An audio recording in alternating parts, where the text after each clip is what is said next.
Hi, and welcome to another episode of the Michael Yardney podcast. I've got something a bit different for you today, something a bit special. It's actually the audio of a recent masterclass where I was joined by Brett Warren, National Director of Metropole Properties, and Pete Wargent, leading financial advisor. And our aim was to give you a sneak peek behind the curtain and understand the lessons we personally learned from Wealth Retreat last year, and in fact from previous years. It was such a good discussion that I thought not just the video, which is going to an audience, I'd like as many people as possible to listen to this, so I'm going to share it with you in today's podcast.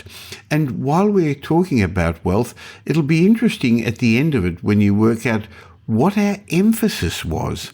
And interestingly, it wasn't investment, it wasn't property. So do you want to know the biggest lessons we've learned? We're going to share those with you. So welcome to another episode of the Michael Yardney podcast. Welcome to the Michael Yardney podcast, where twice each week you will learn a number of new ideas regarding success, property investment, and money in around 30 minutes. Our show is brought to you by Metropole, who specialise in helping you grow, protect and pass on your wealth through strategic property and wealth advice. Now here's your host, Michael Yardney, Australia's authority in wealth creation through property, who has been voted one of Australia's top 50 most influential thought leaders.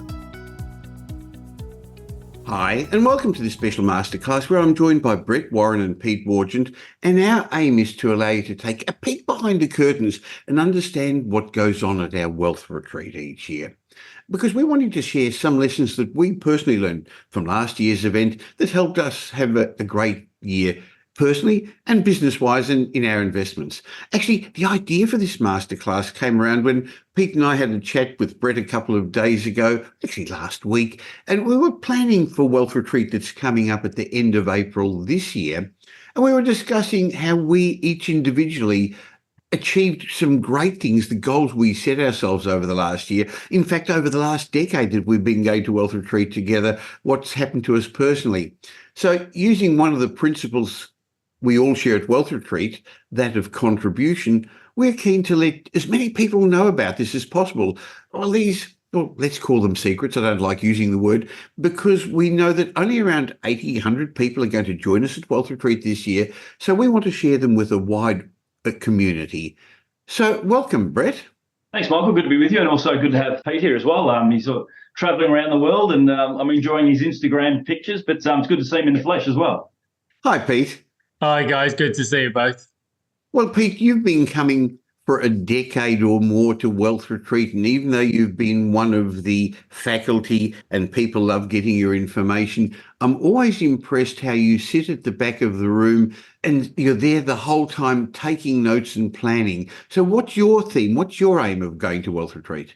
I think it's like a refresh for me. As you say, it's been a decade or so now. It's part of our annual routine to spend a week at the Gold Coast. The kids enjoy it because they can go off and do their thing, but it gives me some freed up time to spend on not just strategies and tactics and all that kind of thing, but it's the whole package. It's the ability to network with like-minded individuals, meet some aspirational people who really want to achieve their goals. And I always come away at the end of the week with an action plan of things I'm going to stop doing and things I'm going to keep actually persisting with and things to actually prioritize. Yeah, I think it's invaluable for me. And that's why I keep coming back every year. I think that's really important, having a plan. Interestingly, yesterday I was speaking with somebody who's a very, very successful investor, and he and his wife are coming to Wealth Retreat. They've got over 34 properties, but he doesn't really know where he wants to go. He's collected them along the way. He doesn't really know where he wants to end up. And he lives in Adelaide, and it was a bit like me. So, I actually said to him, if I'm going to come and visit you, and I actually put in my GPS, I want to get to your address I won't say what the street address is there, but if all I did was put Adelaide in, I'd turn up and I'd have no idea where I'm going. I'd have no idea if I'm there. So you actually need, in my mind, a firm plan, not just to end up with properties or wealth, but exactly what it means, when it means. And as we've said often, true wealth is not just to do with how many properties you've got or how much money you've got. We'll go into that in a couple of minutes. Brett, what about you? What are you looking forward to this year? Yeah, look, I think that's a really good point. I think one of the things I learned very early on is, to be successful, I always thought I had to win lotto or do something amazing or get an inheritance or from a lost uncle in Nigeria or something. So, but it's not that. It's actually those emails too, do you? Yeah, I do. It's just a series of events, isn't it? It's not like a big bang kind of thing. It's just a series of small events. And I think, the frameworks and the models that you provide, Michael, we remove our limiting beliefs, and we have a lot of confidence in the process, because once we've got that plan in place, there's nothing that can stop you. And, every kind of checkpoint along the way, you're kind of putting yourself back on track. You've got people to hold you accountable. So for me, the number one lesson I always learn and look forward to is really working out, well, if I've got a goal there, it's not just going to happen, something big, wait for something big, but actually plan a series of steps along the way. And, learning from people like yourself and Pete, and even, as Pete said, a lot of people in the audience, you learn things from them as well. So it's a very, very good process to go through. Okay. Well, I asked you to come up and to plan a couple of things you'd like to discuss about what your takeaways were. So, Brett, let's start with you. What's one of the big takeaways that you think has changed how you deal with your investments, life and business? Yeah, look, as I said before, that creating wealth is a process, and it's so much more than just something happening, and to have the ability to plan and prepare that. I really, really enjoy doing that for our clients, helping them achieve wealth, working out their goals, reverse engineering the process, and then helping them stay on course. So for me, the ability to do that and actually have the frameworks and the models to put in place, it wasn't just something, as you said before, Michael, it wasn't just accumulating properties and, hopefully it all works out one day, but there's actually some method to the madness, and charting that course is invaluable. So I apply those principles not just to my investing, my family, my planning, and all those types of things, which has been very, very valuable. So I guess lesson one from you is wealth creation is a process, not an event. And we often say that the eventual property that you buy, the property you eventually buy, will be the physical manifestation of a whole lot of decisions that you've got to make in the right order. Sometimes people don't know what they are, and they get advisors, but sometimes they don't even know the right questions to ask. So I think at Wealth Retreat, one of the things is you learn a lot from the faculty, but you also learn from the people you have breakfast, lunch and dinner with. And you come out with a list, as Pete said, of things you've got to start doing, stop doing and continue doing, but you also know the right questions to ask your advisors. Again, only this week I was speaking to somebody who's going and getting some advice about structuring and about estate planning, and because he's thinking he wants to leave a legacy to his kids, but he doesn't even know what he doesn't know. And so I think that's part of the benefit. It's a process, but you've got to know the right questions to ask. Yeah, the blind spots. Yeah. What's the first takeaway you'd like to share? So Tom Corley has been one of the faculty in previous years. One of the things we talked a lot about from his studies have been wealth habits, the habits of the wealthy. And it almost circles back to what Brett was saying, is that wealth and being wealthy is a process rather than an event. And really interesting, just some of the insights that Tom has given over the years. One of the interesting takeaways I picked up last year is about how, as people they increase their net worth, he's got certain sort of brackets and so on. If you haven't got enough money, then money is a problem. But then people reach sort of a sweet spot. But then as you go further through the journey, and this is something you've no doubt experienced yourself, Michael, your problems don't necessarily go away. You just get new problems and different problems, things like tax planning, estate planning, land tax, and all these kind of things. So it's not just, as Brett touched on just before, it's not just a question of you just sort of reach a certain point and then you've achieved everything. It's an ongoing process, and the habits are obviously a big part of that as well. Well, interestingly, any problem that money can solve isn't a problem. Now, I remember a few weekends ago, Saturday morning, our hot water service stopped working. Now, I don't know about you, Pete, you jump into the water, and Brett's an active person. I don't like cold showers. Many years since I had one. On Saturday morning, I rang our plumber, Focus Plumbing. That's extra call-out cost on a Saturday. Within an hour, a plumber was there. Risa delivered a hot water service. I didn't even ask, what is it going to cost? I didn't ask how much extra is it on the weekend. I know other people would have thought, hey, look, I won't do it after hours. I'll have a cold shower for a couple of days. I guess the point I'm making is money's really important in those areas where it's important, and it's not at all important in all those areas where it's not important. So wealth retreat's a lot more than about money. I mean, true wealth is, as we said, lots more than money. But I guess many people come to wealth retreat because they want to get to the next level financially. Many actually want to leave a legacy as well, and that's fantastic too. And so there's a lot of talk about estate planning and how to do it right. But Tom Corley's tenet in our book, Rich Habits, Poor Habits, is we're all driving around with one foot on the accelerator and one on the brake. We've all got empowering beliefs that he calls rich beliefs, habits, and we've all got disempowering beliefs. And just before we clicked record today, Pete, I mentioned to you, I clearly remember that you pulled me up on stage, and I had no issue about it, about one of my limiting beliefs. And it's fascinating that even though all the people there are successful, they still have various limiting beliefs, and that's what they come to unlearn and replace them with empowering beliefs. Oh, by the way, if you're listening to this, it's not a rah-rah seminar. We don't dance on tables and we don't massage each other's shoulders. But we do spend a bit of time talking about mindset and peeling away the layers of the onion so we can get to those beliefs. So you found that a useful thing, Pete? Yeah, absolutely. Yeah. So actually my second bullet point, I can't show you my notes because they're on screen, but limiting beliefs was really the second thing I wanted to talk about. As you said, Wealth Retreat actually used to be a bit smaller years ago. And then we were talking about limiting beliefs. And that was one of the things we discussed. How can we get more people and share this information to a broader range of people? So one of the things I come away with regularly from Wealth Retreat is as a limiting belief is, for me anyway, having to do everything myself. I used to be the person who did the bookkeeping, I did the invoicing, I was basically my own salesperson, my own marketing person, because I guess I had that belief that nobody can do it better than me. So, I'll get more transparency if I do everything myself. It's just a message that got hammered home from people like Mark Creedon, who was on the faculty at the Wealth Retreat, and yourself, is that if you want to sort of progress, you've got to put more value on your own time. And these days I've got people I can outsource my work to. I can just focus on the stuff where I'm really adding value and stuff I'm really good at.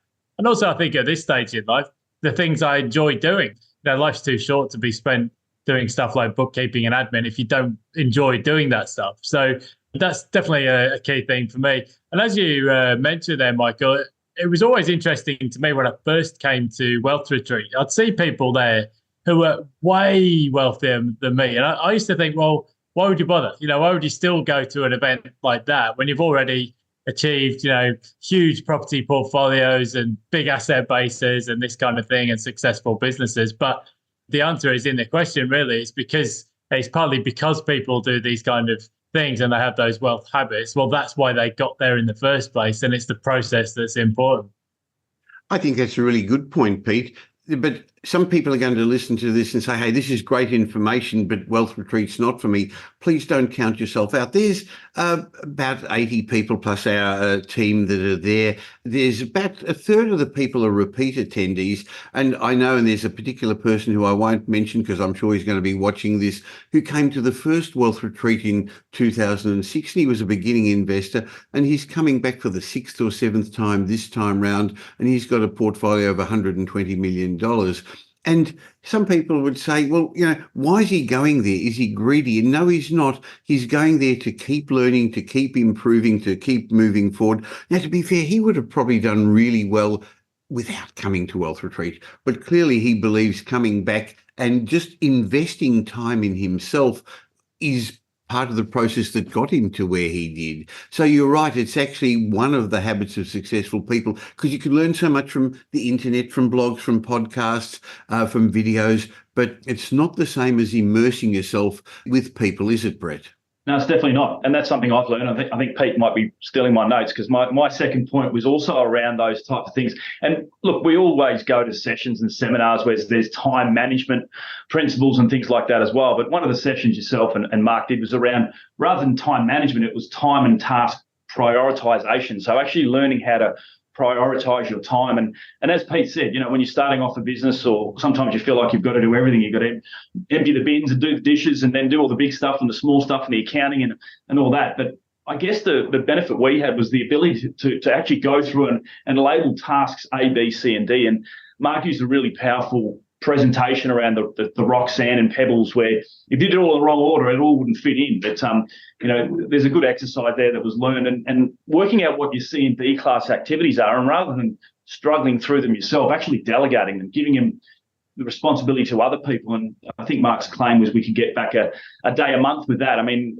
who in a business and who in life wouldn't want an extra day in a month? So that really worked out well for me, because then I was able to come back and I found more time in my day. You could get a lot more done.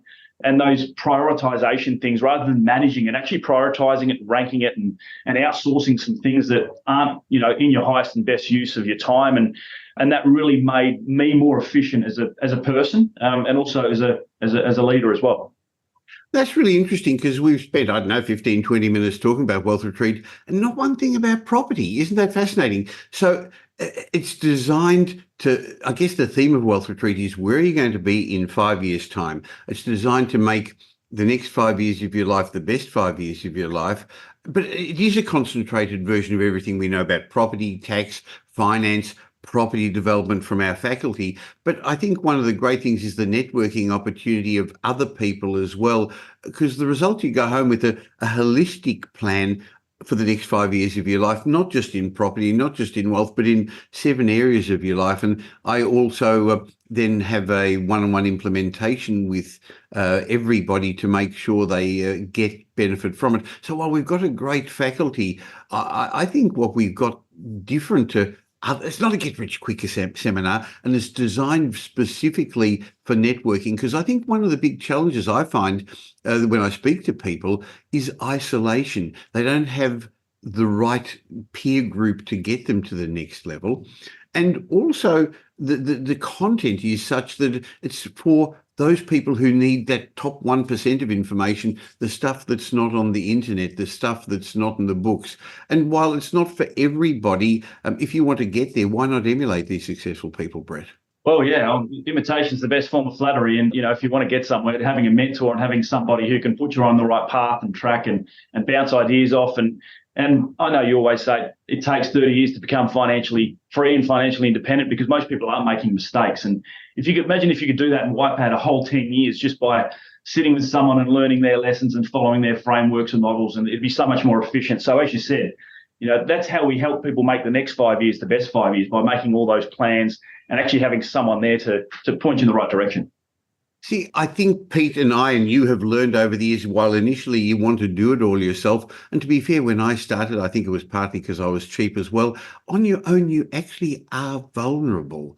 And I think that's one of the big things people who came to Wealth Retreat realised over time. They were isolated in their wealth building. They didn't have a core mastermind group who'd openly share things. And that's one of the great things at Wealth Retreat. They leave their Superman capes at the front door. They leave their egos at the front door, so people can challenge each other, they brainstorm ideas, leveraging. I mean, who wouldn't like access to our Outlook address book? And that's what you get there. It's just too hard to do on your own, isn't it, Pete? It is, yeah. I think you're right. There's two different things here, aren't there? There's the access to the specialised advice, because, as you said, funnily enough, I was a chartered accountant by profession. I've done financial planning qualifications, and I've been in and around real estate for a long time. But actually, a nice thing about getting to this stage in the journey is realising you don't have to know everything. You just need to know who to ask. So if I've got a question on tax or financial planning or superannuation, there's somebody there I can go to. Same for, mortgage broking or property management. I don't need to know everything. I just need to know who the expert is. Yeah, the other thing is, yes, you're right, the networking with like-minded individuals, I think, important for two reasons. One is, I think, in everyday life, it's difficult with your peer group because people are all at different stages of their journey, and some people have inherited money, others haven't, different careers and all that kind of thing. It takes you out of that environment and puts you in a network of like-minded individuals. And they always say you become the sum of the half dozen people you spend the most time with. And I think that is true, because you start to mirror each other's behaviours, as Brett said. And also, I mean, there's a reason why things like Silicon Valley exist for startup entrepreneurs and so on, because you're just surrounded by people with a similar outlook and a similar level of dynamism. And it's a different setup at Wealth Retreat, but it's a lot of people with a similar outlook on the world and a similar aspirational mindset. I guess I learned over the years that building wealth on your own really is hard work, and it's slower, and it actually is riskier. So I don't know, I guess I'd say if you could spend an afternoon with Warren Buffett or Richard Branson and ask them all the questions you wanted, don't you think you'd come home a different person? Do you think you'd come out actually thinking differently? Well, I actually haven't got Richard Branson and Warren Buffett coming to Wealth Retreat, but you are going to spend 5 complete days and part of the nights with some of the sharpest tax, property, investment, business gurus, finance people that I know. And I think I know it leaves a lasting impression. So, Pete, we're rambling a little bit, but I think it's useful because we've all come out with very similar thoughts and ideas. What's your next takeaway that you got? Another one of the things I always get away from Wealth Retreat is, so you are obviously focused on doing a session around thoughts, attitudes, wealth beliefs, and that's more the psychological side of the equation, because something I've always struggled with is a sense of imposter syndrome. Maybe feeling a bit isolated, don't really know what I'm doing, insecurity. You realize actually when you go through those sessions, it's completely normal.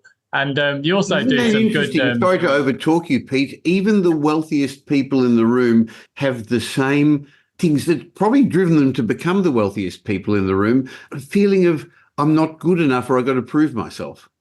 Absolutely. And I think another thing as well, there's an exercise you do where you get people to draw almost like a graph of their progress, on an XY axis. And you realize that when you speak to people, everybody has setbacks. Nobody has a perfectly smooth arcing upwards shape on their graph. Everyone has setbacks, separations, job losses, business failures, investments that didn't work out. But the key is to get up one more time, learn from the mistakes and be grateful for the successes and just keep moving forward. And I think sometimes when stuff doesn't go exactly according to plan, you can feel quite demoralized. But then the more people you speak to, the more you realize, look, it happens to every single person. It's never a smooth journey. That in itself I've found tremendously useful. Definitely. Fantastic, because it actually gives you comfort that you're okay and you are good enough, and it gives you the courage to go through the further setbacks. Having said that, each year the setbacks people are experiencing are different. The property setbacks, the financial setbacks, and every year there's things. Oh, look, people think I won't go this year. It's not right. It's not perfect for me. I'll leave it for next time. But I think the longer the time you wait to do something, things that you should do now, the greater the odds you actually never do it. So I do speak to everyone who comes to Wealth Retreat on purpose to make sure it works for them and make sure it also works for the community. But every time I speak to people, there's some people who I know it's ideal for, I know it'd help, but their mindset just doesn't allow them to come. And it's not the money, and they use the excuse of money or the 5 days, but I really think it's their headspace thinking, I don't belong there, I'm not right for it, it's not good enough yet. But in fact, the way you do one thing is the way you do everything. I think it's probably going to reflect in their results in all areas of their life, Brett. Well, that's a good entry for my last point that I really... I didn't even know what I was... I know. I was doing that so well. I think maybe we're spending a bit too long together, Michael. We're bouncing off each other. But the wealth thermostat, and having an idea of the wealth thermostat and understanding that, I guess you like to use the cup analogy, Michael. Everyone's got their wealth, their mindset at a certain level, or maybe an air conditioner. The room's 23 degrees. That's your financial level because you're learning and what you've brought up and your lessons from your parents and the as Pete said, the people you hang around with, and you're missing out on opportunities. If the room starts to get a bit hot and maybe you start to do really, really well, people self-sabotage and they'll bring themselves down to that 23 degrees. And then if it gets too low, then they'll build themselves back up again. But they kind of stay around that kind of similar level. They don't learn and educate themselves. And I think one of the biggest things I learned from yourself, people like, Warren Buffett still reads 5 or 6 hours a day, and Bill Gates reads 50 books a year.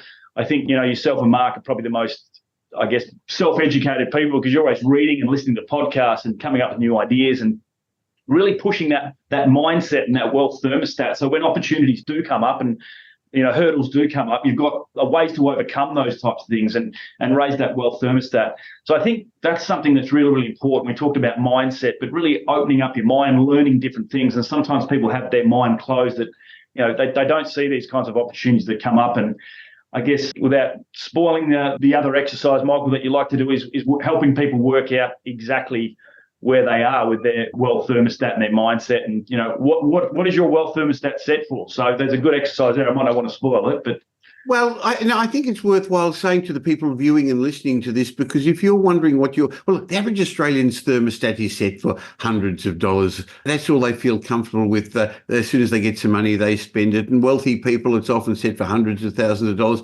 I mean, if you look at Oprah Winfrey or, I don't know, Elon Musk, theirs is set for billions. And if they were a millionaire, they'd feel poor. But you'll often find people who are entrepreneurs lose it, but their money, they make mistakes, they have financial problems, and they get it back again. And that's because their thermostat allows them to grow further. And if you're wondering what your wealth thermostat's set for, let's tell people.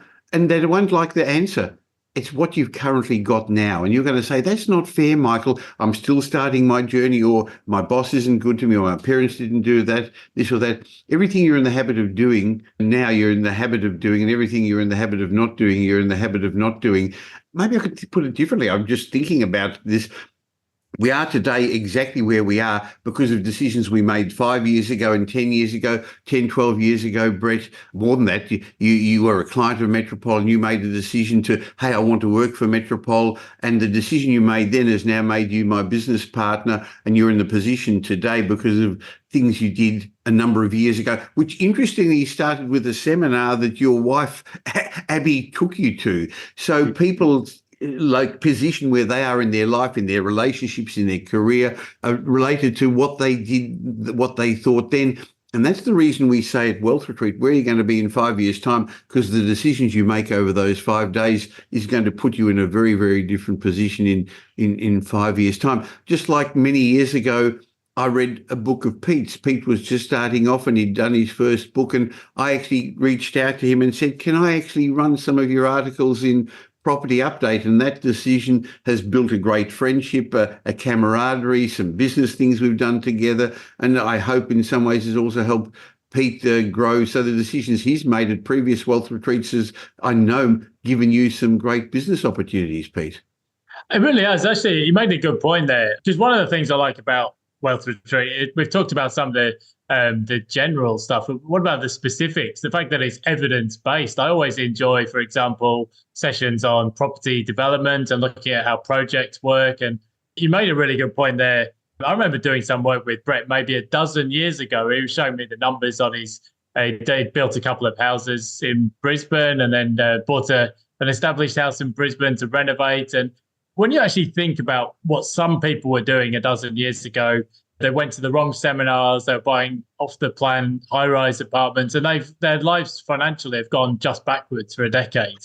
And have a look at the difference between that and somebody who got the right information, evidence-based, and has actually made some very smart financial decisions. And the results just keep getting better and better. So yes, some good serendipitous events, but also evidence-based, because what actually works.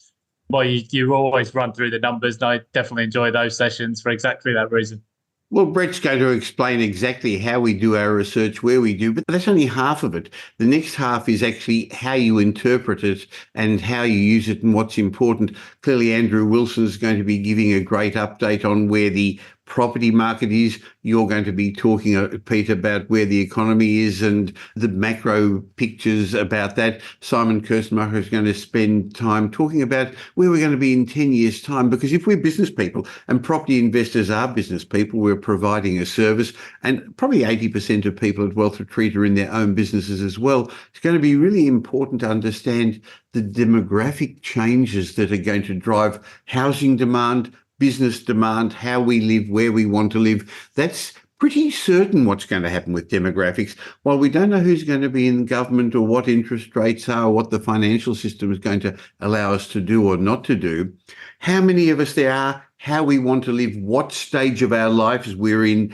how much money we're going to spend. I first learned a lot of that from Harry Dent in the 80s, when he was actually talking about more sensible stuff about how demographics was going to drive our markets. Unfortunately, he went a little bit off track over the previous years, but it was my introduction to how some things are predictable and some things don't change, Pete. Yeah, that's right. They say that people do relatively predictable things at reasonably predictable times in their lives, even though we think we're all different. Certainly when I was younger, people were, a lot of my peer group, like, we're never going to get married, never going to have kids. And we ended up doing all of those things, but we just did it a bit later than probably the generation before. So yes, demographics is a huge part of the Australia story, because we've got a high immigration country. It's focused on the under 30 age cohort in particular for skilled visas and international students and so on. So yeah, demographics is a big part of it. How the economy is changing is another thing. And also, I think it helps people to try and begin with the end in mind and to try and work out, well, what am I even trying to achieve here? Where am I going to live? Where am I going to retire? What does the end game look like?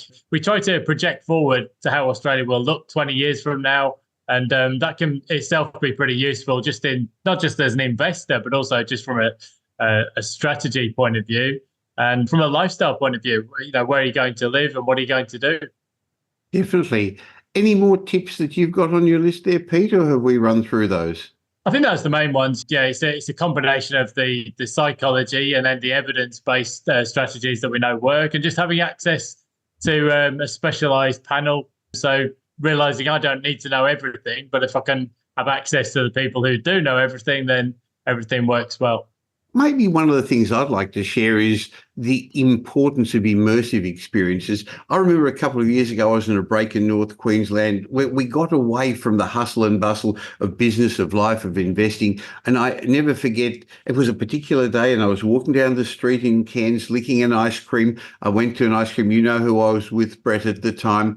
And we had some quiet time to think about things. And I came up with some ideas for the next stage of my business life, for Metropole, for the company. I'll be honest, it was with Mark Creed, and we had a bit of an honest discussion. But I actually found that getting away from the day-to-day things and having an immersive experience like this was valuable. So I do put those in my diary. So what's an immersive experience? I think people listening to this should consider getting away and working on yourself, because you're your best investment. So you shouldn't be sleeping in your own bed during the experience. You should probably be a distance away from home. So even those on the Gold Coast who come to Wealth Retreat, we make them stay at the venue rather than go back home. It actually should be, if possible, different from your home, even if a different state, even a different country. So I'm suggesting you should, in your annual diary, get an immersive experience where you spend time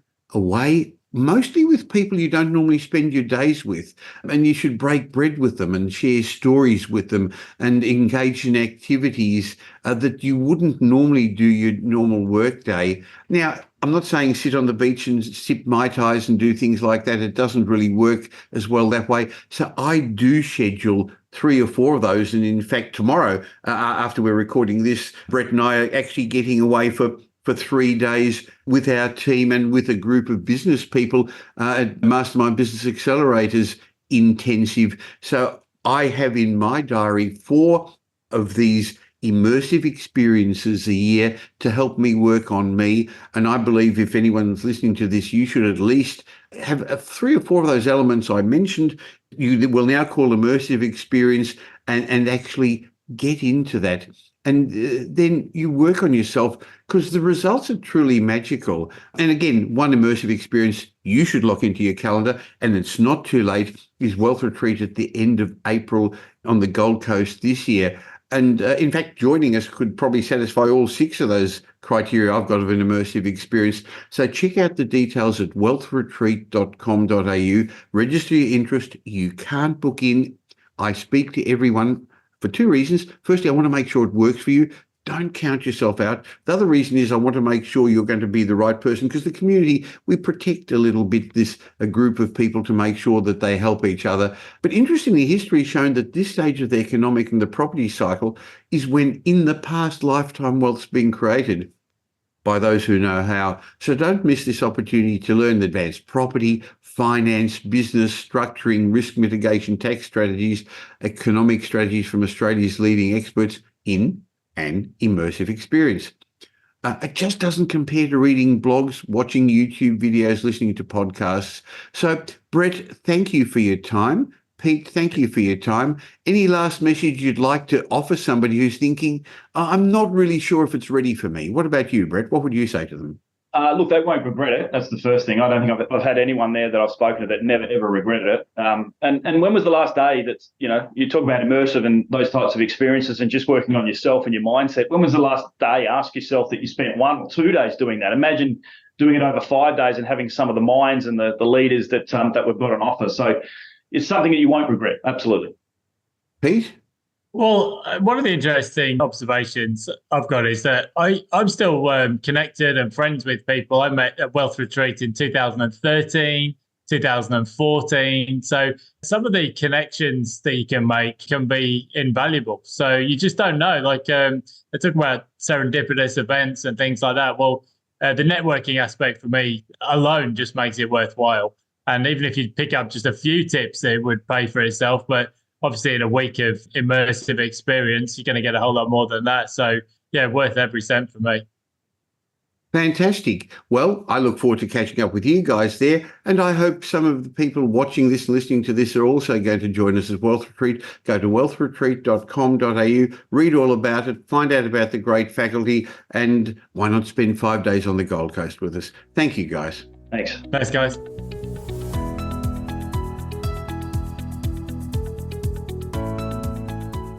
Well, thanks for spending the last little while with me, and I hope you got some benefit from this show. If you did, and you know somebody else who'd also benefit, please tell them about the Michael Yardney podcast. There's a share button on every podcast app.